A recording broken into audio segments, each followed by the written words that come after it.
Julius Nyananyo, founder and lead consultant of St. Lambert Consult Limited, is a seasoned protocol practitioner and consultant with 35 years of experience in government administration. He has successfully driven protocol best practices globally, promoting excellence in the field. With over 23 years of experience in high-level event planning, VIP management, and strategic leadership, he has served 4 state governors and 4 chief justices of Bayelsa State in Nigeria, delivering 4 presidential receptions and state visits.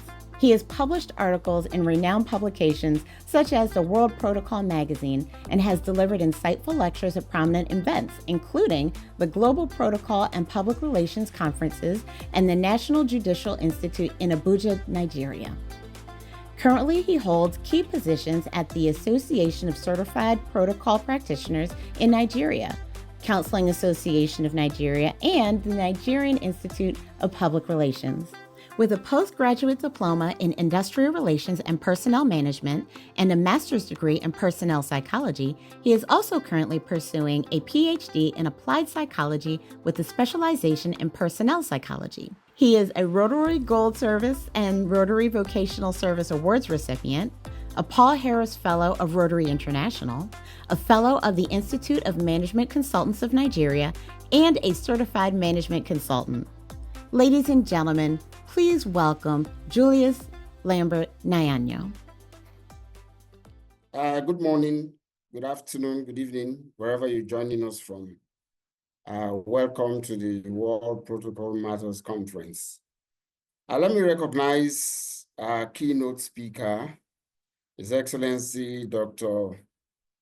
Fischer, the former president of Austria, the organizers of this amazing conference, eminent speakers, very distinguished participants, ladies and gentlemen. I bring you greetings from Nigeria. I'm incredibly pleased to speak at the 4th edition of the World Protocol Matters Conference 2025. I haven't been a participant in the last, from the inception, so to say. This year's theme is Protocol as a Soft Power, a tool to support UN Sustainable Development Goals. I sincerely appreciate the amazing women, Nikki, Patricia, and Ladona, for putting this great conference together. We cannot thank you enough for driving this process with great passion. This conference is coming at a very crucial time in our history.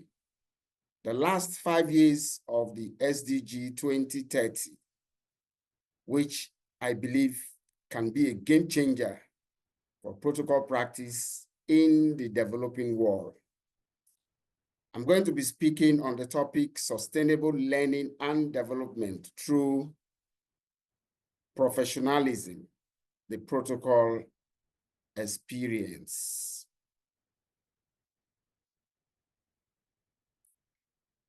Protocol, as you know, has evolved and has developed, in the advanced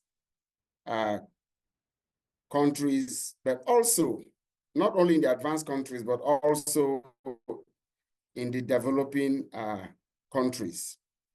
The prospects and usefulness of protocol practice in today's world cannot be overemphasized in all aspects of human existence. Yesterday, we were told quite a lot. We learned a whole lot of new things. So this presentation aims to give an insight to sustainable learning and development as a tool for enhancing professionalism in protocol practice. This presentation will see a comparison within the subject matter around the West African sub-region with specific focus on learning through quality education, update of relevant skills, capacity building, global partnership, collaboration, and multi-stakeholder approach. It will suggest strategies for upscaling professionalism in protocol practice for developing countries and how to overcome the challenges with shared efforts and cooperation. The need for cooperation, the need for shared efforts cannot be emphasized as we are in a global village. Now we'll take a few key definitions.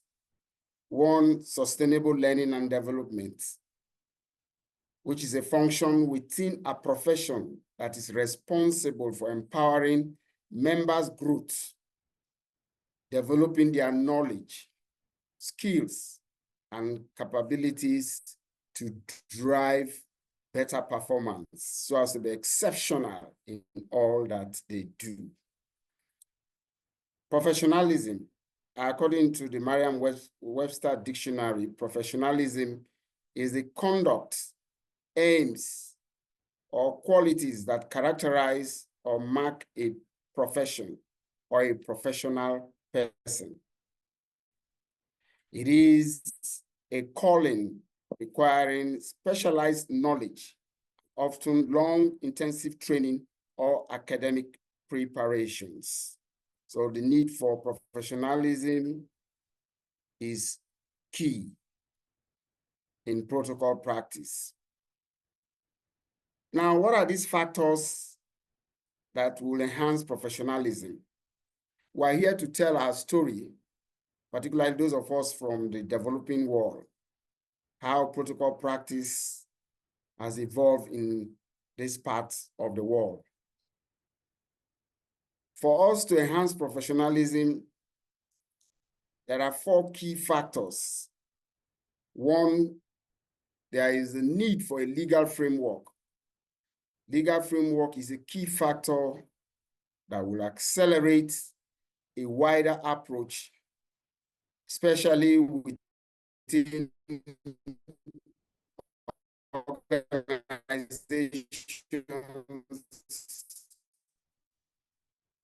institutions, the private, which will help in professionalizing protocol practice. There is need for a law or the code on the national order of precedence and other related matters. As the conversation goes, you will see how some of these countries have fared so far. You know, in the Vienna Convention of 1815, the rules were made, the rules for order of precedence, the rules for hierarchy. And I also think that those rules are domesticated in the various, into the laws of the various countries. And the next one is institutionalization of protocol practice, which is very, very crucial. Institutionalizing protocol practice as a cadre in the scheme of service of the various public service of governments of Nigeria and West Africa will enhance professionalism and career advancements. What do I mean by that? A situation where young officers are recruited, they are trained from the entry level, and they get to the peak of their careers as directors of protocol. It is very, very important. It brings about career progression and advancement. I would say that for now, protocol is more like a placement, a job placement. It's not seen as a career path, except in the Bayelsa State Judiciary, where I worked and retired 2 years ago as director of protocol. Protocol practice has been institutionalized as a cadre in the scheme of service. What they did was enacting a law called the Bayelsa State Judiciary Workers' Law. Fortunately, I was on the table when these conversations were being held. Because I was there, I made sure that protocol and information were part of the cadres. So one can proudly say that you have a career progression as a protocol officer, grade 2, to director of protocol, on, grade level 17. So it's very, very important. And that's the only institution in the entire Nigeria that is institutionalized. Even in West Africa, I would say most of the countries, institutionalization of protocol practice is yet to take place. So we need to push, we need to work hard to ensure that this is done. And the next is sustainable learning. Sustainable learning and certification at various levels is important. And this learning and certification should be done in line with our peculiar environment. You know, you have the American protocol, you have the European protocol.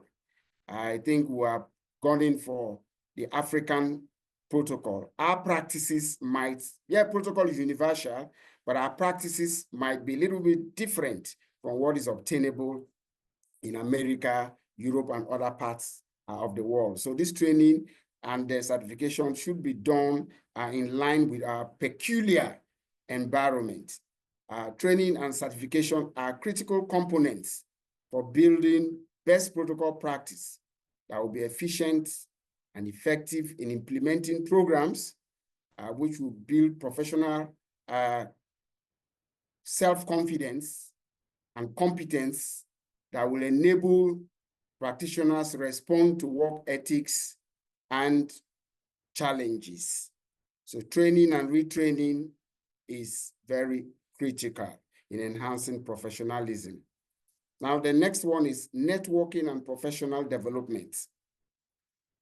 It is important for networking, as we are in this program. We're networking, we're developing ourselves professionally. We're learning a whole lot. In fact, yesterday, I learned quite a lot from Professor Leonardo Montana's paper.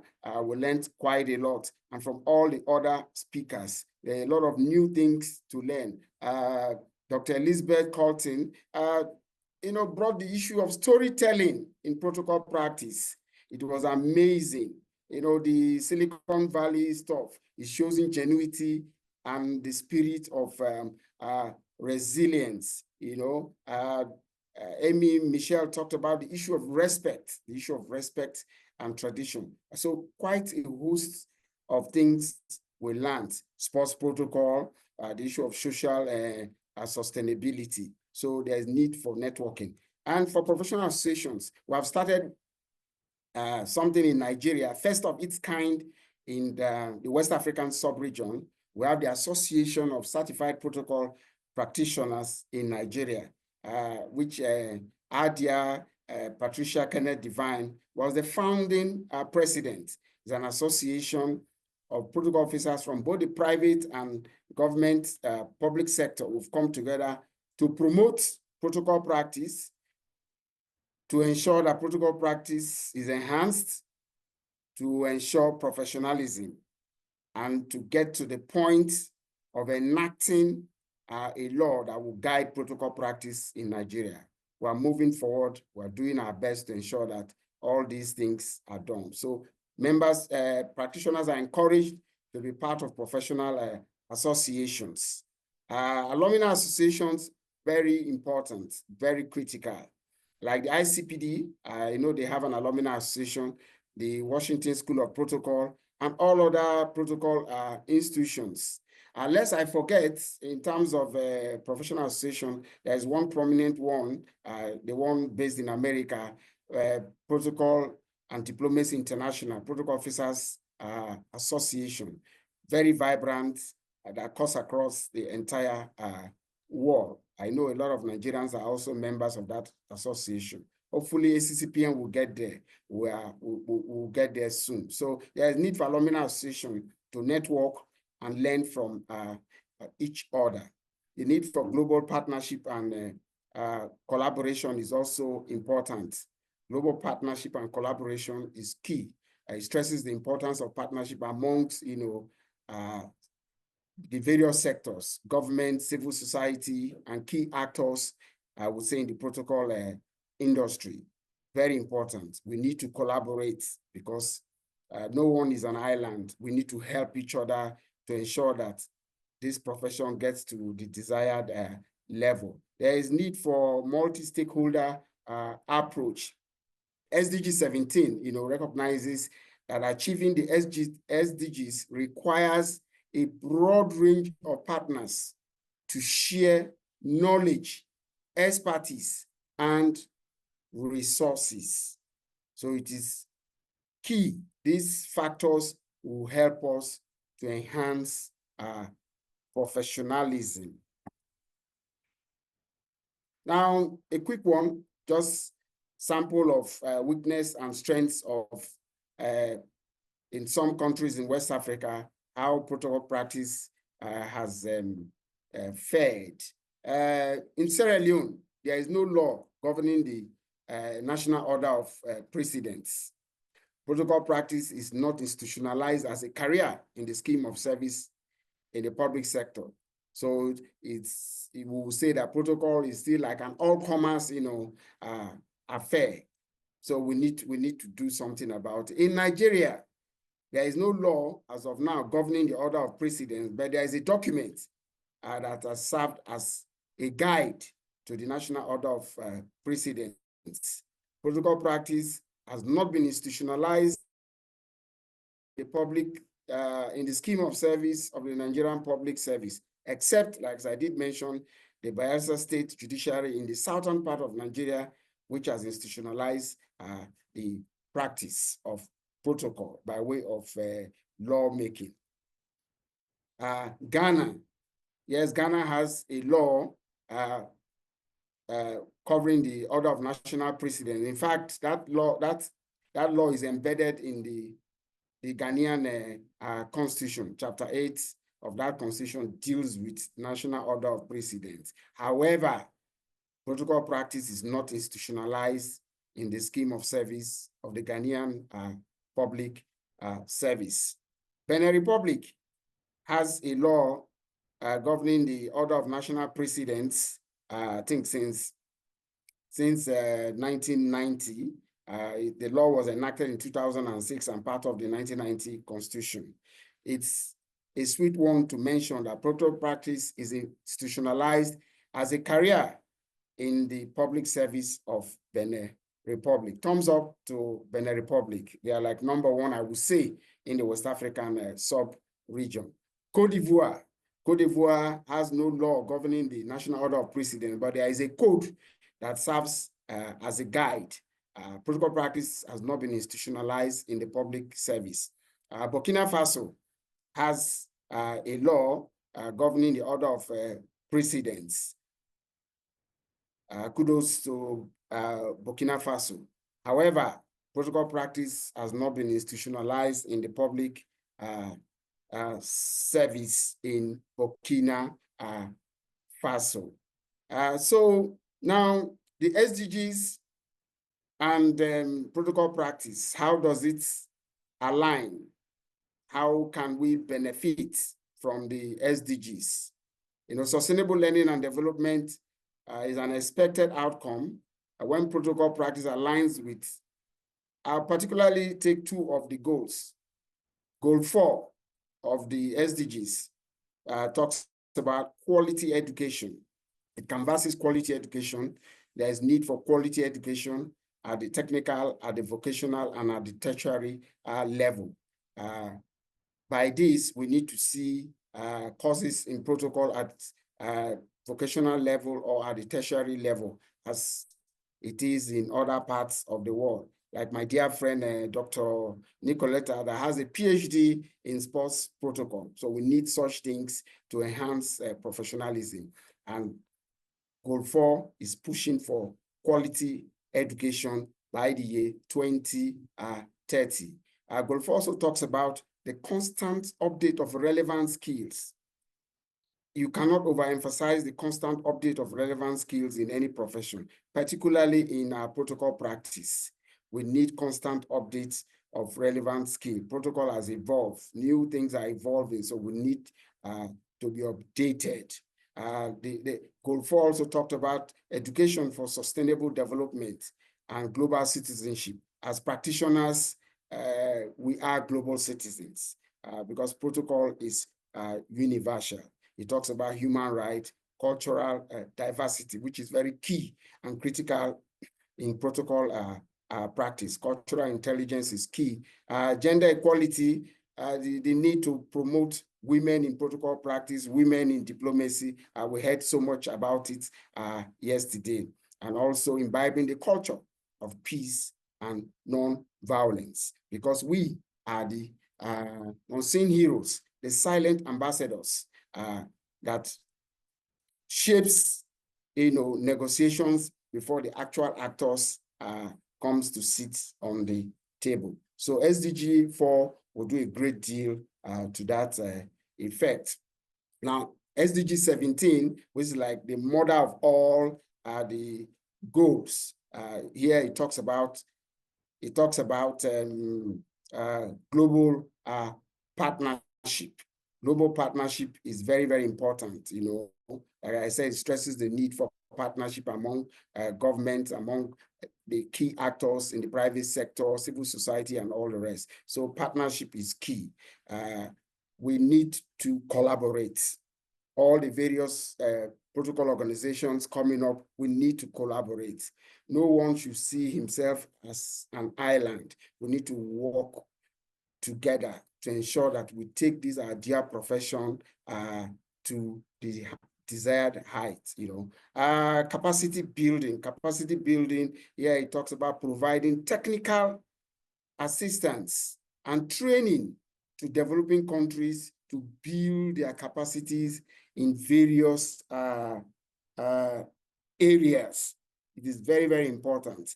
Goal 17 emphasizes capacity building. So protocol is part of those, capacities to be built. Multi-stakeholder approach is very important as well. Strengthening implementation and multi-stakeholder partnership. That's improving the tools and the mechanism that's needed to achieve the SDGs by way of technological transfer of technology, resource mobilization, and all the rest.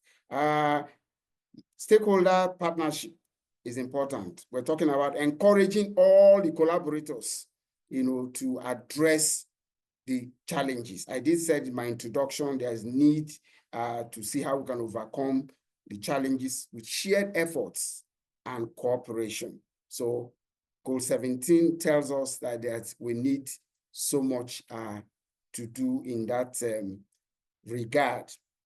Now, just a few examples.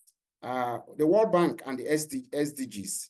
According to April 2025 World Bank report, it is said that the World Bank is the largest financier of education with about $26.5 billion in developing countries, working in about 85 countries. The World Bank is committed to helping them reach SDG 4. So it's important that we now set the conversation. That's why I said this conference is coming at a very critical time. The last 5 years of the SDG 2030. How can it be a game changer? How can we have access to inclusive and equitable quality education and life learning opportunities by 2030? So World Bank can help in this regard if the right conversations start with these multilateral organizations. Another thing here, another example here is the Afri-Exim Bank and Sustainable Learning. They've set up the Afri-Exim Bank Academy in partnership with the International Trade Center. And their goal here is to help developing and transition countries achieve sustainable human development through exports. In fact, the trainings are designed in such a way to prepare African businesses and enterprises and SMEs to take advantage of the intra-African trade and African continental free trade agreement. These trainings are both online and offline, and they are done free of charge all across Africa. So I think it's something we can leverage on with the right conversation. Now, the academy prepares you to get your business ready for exports. Looks at opportunities for inter-African trade. It also finances inter-African trade. It does research in the African market and a whole lot of other things it does. I think protocol practice, to my mind, can benefit from institutions like this. Now, implementation strategy for sustainable learning. Yes, we talked about training, so effective learning is very, very key. Effective learning is key. Scholarship is key. We need literature materials. We need books. In this part of the world, in my 23 years in practice, I've come across only about 3 locally written books on protocol practice, which I think it is not enough. The issue of capacity building, we can't oversight. We need teachers, qualified and certified protocol teachers, educators that will teach protocol and educate practitioners. The issue of mentorship is very, very important. We need to mentor, even across borders, we need to mentor. I want to say that in terms of mentorship, the ICPD has given most of us back in Nigeria platforms for mentorship. And I'm happy that most of the ICPD alumni are in this conference. So the issue of mentorship cannot be overemphasized. What is our call to action? We want to say that practitioners and professional associations should be able to engage policymakers, to set the right framework for protocol practice, engage with educational and professional institutions to get the right curriculum for protocol training, stakeholders and global partnership. Finally, engage with the government also to set the framework for protocol practice in developing countries. It is very important, it's imperative, and it's key for the success and survival of the profession in these parts of the world. In conclusion, yesterday, our keynote speaker, Excellency Dr. Fisher, made us understand that there is need for shared effort and cooperation, and the need to continually champion, the cause of protocol is very, very important. So we must continue to champion the cause of protocol. He laid emphasis on that. According to one writer, Glenn Van Ekeron, he said, it takes a variety of people to challenge us, encourage us, promote us, and most of us, help us to achieve a broader dimension of ourselves.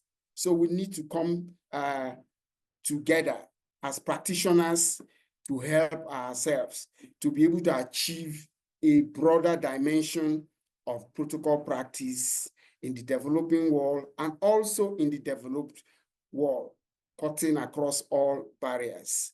Protocol is good. Protocol is life because it orchestrates harmony, it creates beauty, order, it connects, it unites to enable us to realize a world of peace and civility. Thank you so much for the opportunity to give this presentation.